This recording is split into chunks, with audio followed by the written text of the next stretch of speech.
لقمان حکیم سے کسی نے پوچھا کہ بھائی موت سے سخت کیا چیز ہے؟ انسان میں سخت سے سخت چیز و موت ہے۔ موت کیوں سخت ہے؟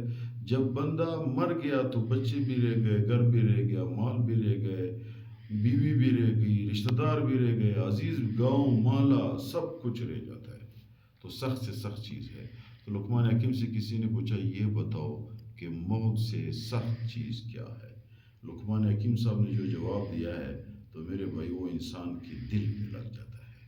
لقمان حکیم صاحب اتنی بڑی شخصیت کہ قرآن کریم میں اللہ تعالیٰ نے اس کی نام پہ ایک سورت رکھا ہے، سورت لقمان۔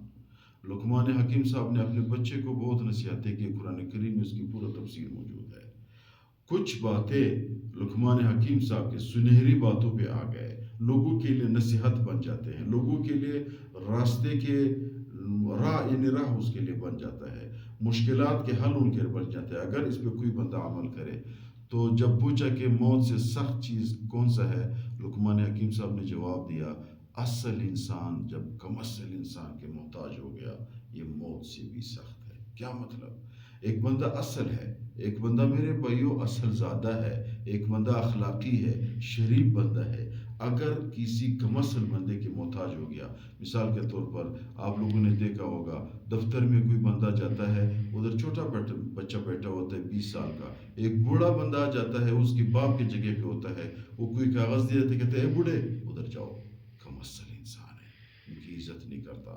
اگر خدا نہ خواستہ راستے میں بس میں جب بندہ آ جاتا ہے، چھوٹا بچہ سیٹ پہ بیٹھا ہوتا ہے، بوڑھا بندہ اس نے وہ کھڑا ہے، کبھی اس طرف دھکے کرتا ہے کبھی اس طرف دھکے کرتا ہے، یہ بھی کم اصلیت ہے انسان کی۔ اسی طرح اصل بندہ، امیر بندہ، شریف بندہ میرے بھائیوں وہ غریب ہو جائے تو پھر ایک ایسے بندے کے در پہ آ جائے جو اس سے قرض مانگے یا اس سے کوئی چیز مانگے تاکہ اس کو ذلیل، وہ بندہ اس کو ذلیل کرے، تو اس کو کم اصلیت کہتے ہیں۔ لقمان حکیم صاحب نے بتایا موت سے سخت چیز یہ ہے کہ اصل بندہ کم اصل بندے کا محتاج ہو جائے۔